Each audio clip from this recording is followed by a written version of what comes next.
I'm Rob Skinner, and this is the Rob Skinner Podcast. Today I'm reading from my book, How to Plant and Grow a Church. Today I'll be reading Chapter 11, How to Raise Up Leaders. I'll also read the conclusion of the book, and today will be my final reading from this book. All this and more on the Rob Skinner Podcast.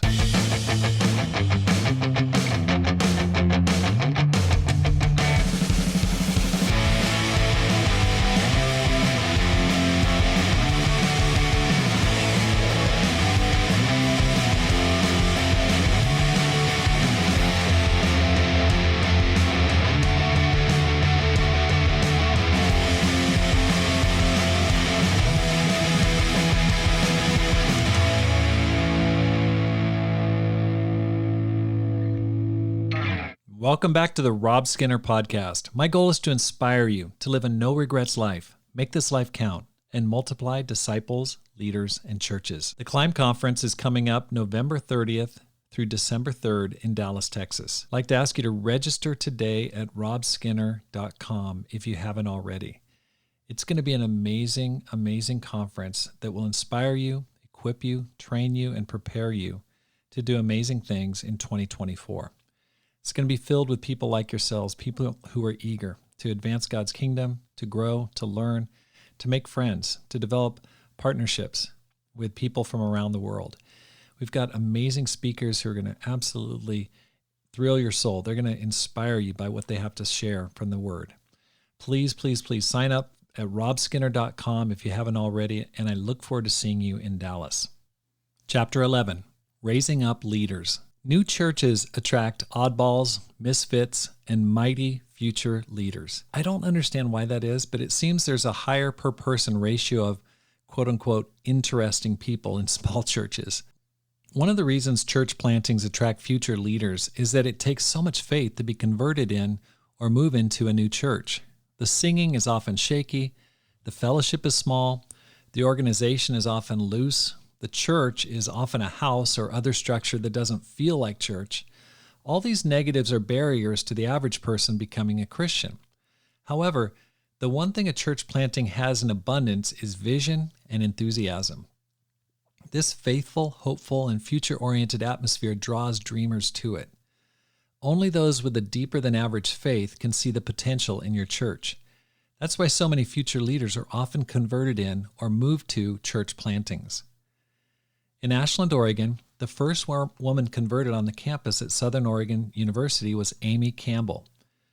When she first came to our church, we were meeting in our living room, and our church was composed of 30 and 40-year-old people. She had faith and now leads a church with her husband, Chris. Her husband left his full-time position to live on minimum wage just so that he could train for the ministry. At one point, he lived in our church building for a period so that he could save money. He set up his bed in one of the children's classes. There was no shower in the church, so he would either shower at the YMCA or at one of the members' houses. The church building was really spooky at night, and people would often pull into the parking lot at night and either sleep or conduct their drug deals behind the building. Chris built the campus ministry when there was nothing. Chris married Amy, and now they lead a church in the Northwest.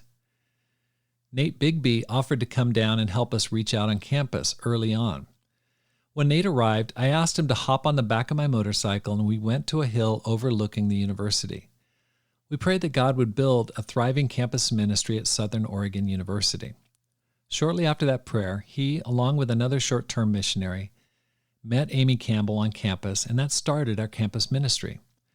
Every day, Nate would leave our home and walk to campus by himself and reach out. That solitary conviction reminds me of Paul as he spoke at the Areopagus while waiting on Timothy to arrive. It's no wonder to me that Nate the Great went on to become an evangelist in the San Antonio Church and then the Corpus Christi Church. He had faith when the church had nothing else. During one particularly intense game of Ultimate Frisbee, Chris Schwarzenberger, the campus minister, was knocked down to the ground by a freshman woman. She had platinum blonde hair and a smile that makes everyone who sees it smile involuntarily. She started coming to church when the church was less than 15 people. And although she had not grown up going to church, she got baptized. She invited her brother and her girlfriend. They became Christians soon after her. These early converts had the faith to see God's kingdom for what it was when the church was extremely rough and raw. She went on to join the Tucson mission planting in 2012, and her friend went overseas as a missionary to China.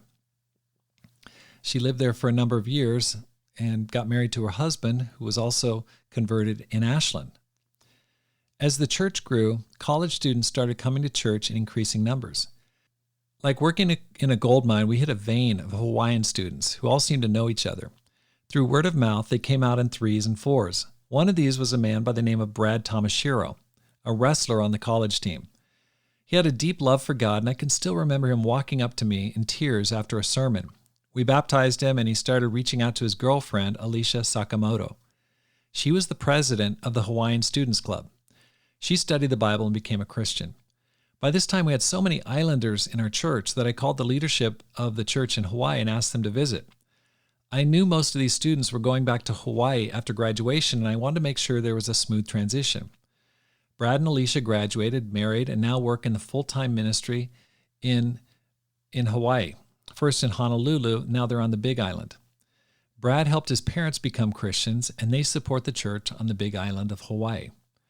All these future leaders came to the church in its infancy and went on to serve as missionaries, ministers, and church planters.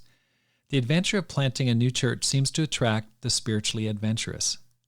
In training these leaders, your faith and vision are what those around you will imitate. Your life and example, your stories and values are the pillars on which future leaders build their spiritual dreams. Aside from your example, spending regular time together makes a huge difference. On a recent visit to see Chris and Amy, they reminded us that we had dinner and discipling every Tuesday night for 3 years straight. I didn't remember that when they mentioned it, but it was something they couldn't forget. Put the time into those who have the most talent for leadership. This is the principle that Jesus demonstrated and that Robert Coleman hammers away at in his book, The Master Plan of Evangelism. Conclusion. Although Peter, Paul, and the other apostles received plenty of attention for their mission-planting work, the explosion of new growth and new plantings that followed the persecution in connection with Stephen was spearheaded by unknown church planters returning to their countries, provinces, and hometowns.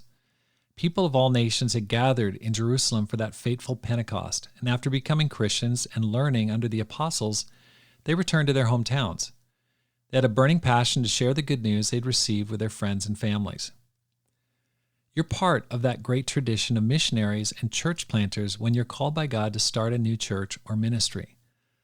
Although it's perhaps the most challenging calling, it's also the most satisfying.